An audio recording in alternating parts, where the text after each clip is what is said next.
By July 1944, the Allies were in trouble. Since D-Day, they had advanced just 30 kilometres in 3 weeks, as the fight to break out from Normandy became one of the most savage battles of the Second World War. In the deadly maze of hedgerows, the next town, let alone Berlin, seemed to be a million miles away. And yet, just a month later, the Allies transformed the battle. They punched through the German lines and sealed their enemy in a giant cauldron known as the Falaise Pocket. It marked the brutal and decisive finale of the Normandy Campaign. So why did the Allies get stuck in the first place? What sparked the breakthrough? And did the Allies miss a golden opportunity for an even more stunning victory? 6 days after D-Day, the Allies finally linked their beaches together with the capture of Carentan. As they advanced, a 7-mile gap opened in the German line, and the next day, British tanks surged forward to exploit it. But as they advanced along a narrow road, a lone Tiger tank emerged seemingly from nowhere.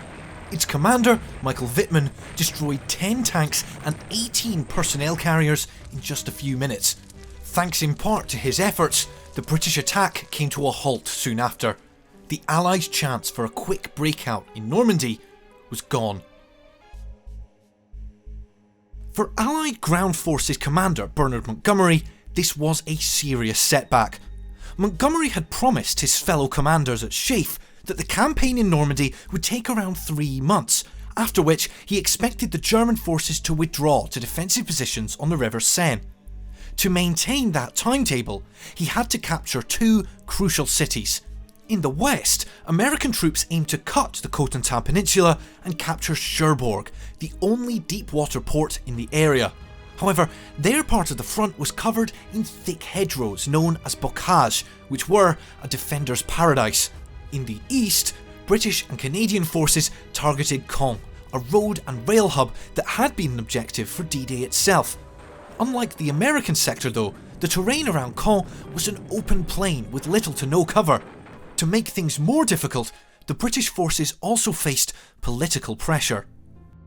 By 1944, Britain was running out of men. The campaigns in the Mediterranean, East Asia, at sea and in the air had drained her manpower reserves, and there would be few replacements available for the fighting in Normandy. It was vital, for political reasons and morale back home, that Britain preserved enough strength to win the war and influence the post-war settlement. All too aware of this, Montgomery centred his approach on tanks rather than infantry. As his chief intelligence officer put it, let metal do it rather than flesh. This Sherman tank, which operated with the Guards Armoured Division, was typical of the Allied tanks employed in the Normandy Campaign. The Sherman frequently required multiple hits to halt or destroy a Tiger or Panther tank. The big problem was the tank needed to work alongside infantry to be effective. In the patchwork terrain of small fields, sunken lanes, streams and dense hedgerows, Allied tanks became easy prey. Wary of losses, Montgomery decided against a frontal assault on Caen. Instead, British and Canadian forces under Miles Dempsey planned to encircle Caen in Operation Epsom.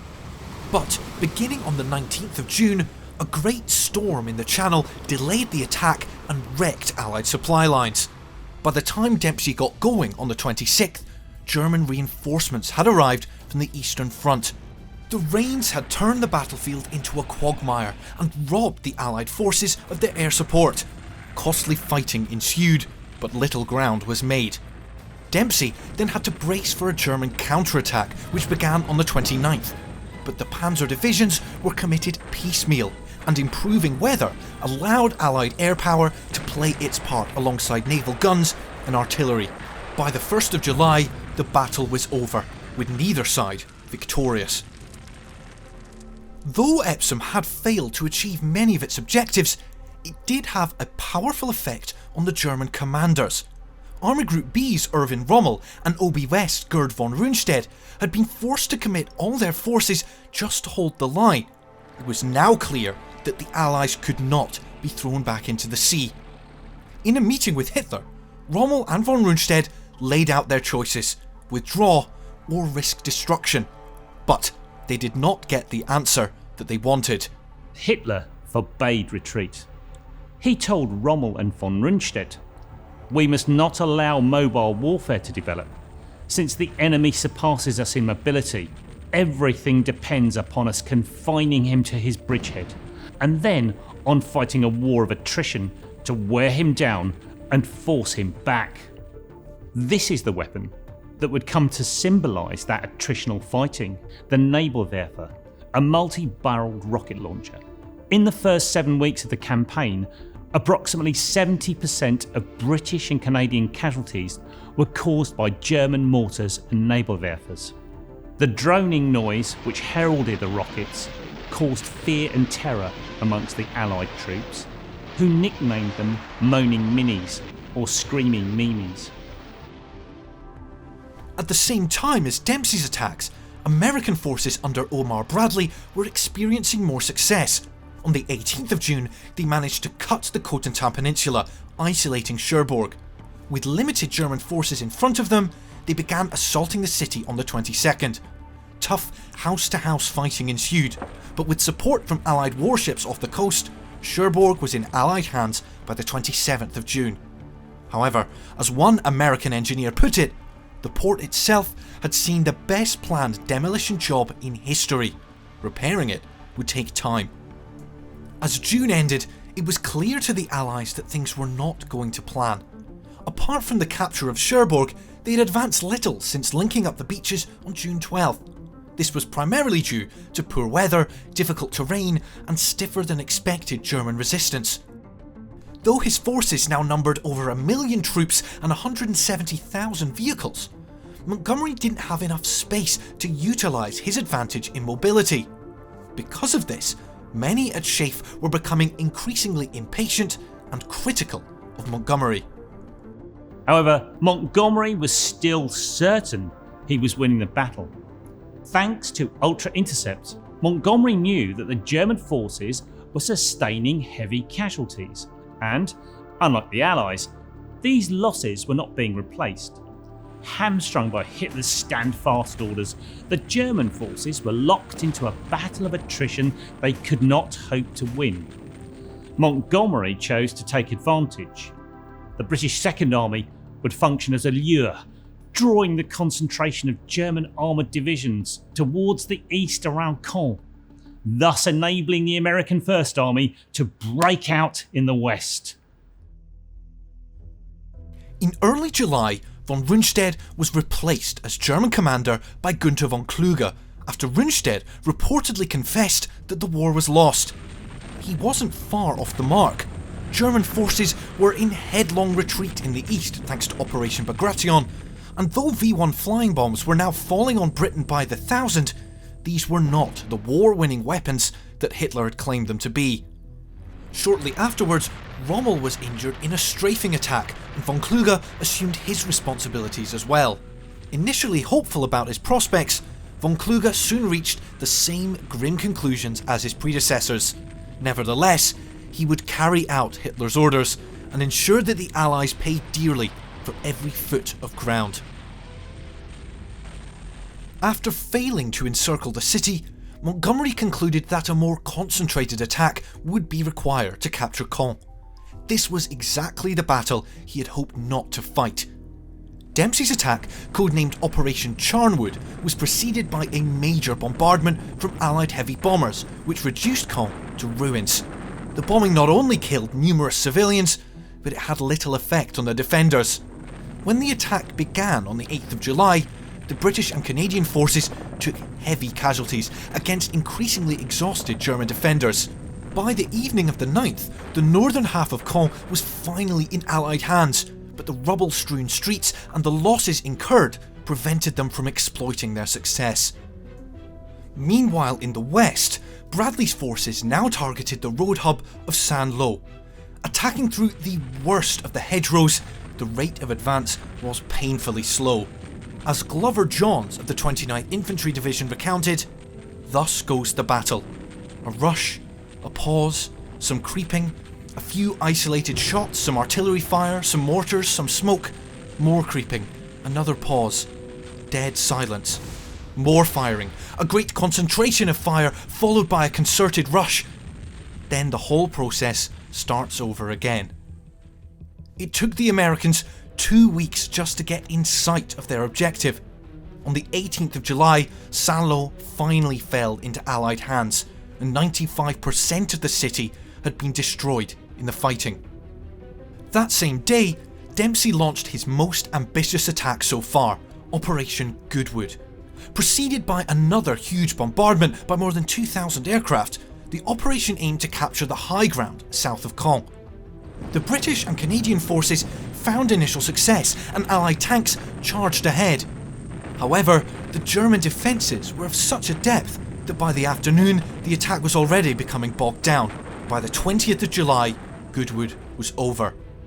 The reaction at Sheaffe was one of fury and dismay, primarily due to the number of tanks damaged, over 400 in a single day. But once again, Montgomery felt as if he had won a strategic victory. Dempsey's forces had successfully tied down 7 German panzer divisions with over 600 tanks. There were just 2 facing Bradley, with less than 200 tanks between them. The Americans were set to take full advantage in Operation Cobra. Operation Cobra was preceded by an immense aerial bombardment that destroyed German armour and killed many of the infantry housed in defensive positions. 7 weeks after D-Day, many of the Allied troops were combat experienced and less prone to making mistakes. Innovation also played a part in the American success. A lieutenant and a sergeant demonstrated that refashioned steel beach defences could be welded to the front of a Sherman tank and used to uproot the hedgerows. Tanks fitted with the device that resembled an array of horns were nicknamed rhinos. The success of the American breakthrough caused widespread confusion amongst the Germans, with a retreat becoming a rout. The German defences at Saint-Lô were comparatively shallow, and any reserves to counter a breakthrough had already been sucked in to defend Caen. After breaking through the first line, the Americans advanced rapidly, taking Coutances on the 28th and Avranches a few days later. The attritional fighting of the Bocage was over. Mobile warfare was back. George Patton's newly activated US Third Army now broke out into Brittany, while Dempsey and Harry Crerar's newly activated 1st Canadian Army attempted to tie down as many German forces as possible in Operation Bluecoat. The German position seemed untenable, but not to Adolf Hitler. It was in this scenario that he wanted to attack. Hitler envisaged a drive through Mortain towards Avranches, which would cut off Patton's forces. Few German commanders believed in the plan, but having survived an assassination attempt the month before, Hitler's stranglehold over the German armed forces was now total. The order had to be obeyed. On the night of the 6th to 7th of August, 4 panzer divisions broke forth and met with initial success. By daylight, leading elements of the attack had Avranches within reach.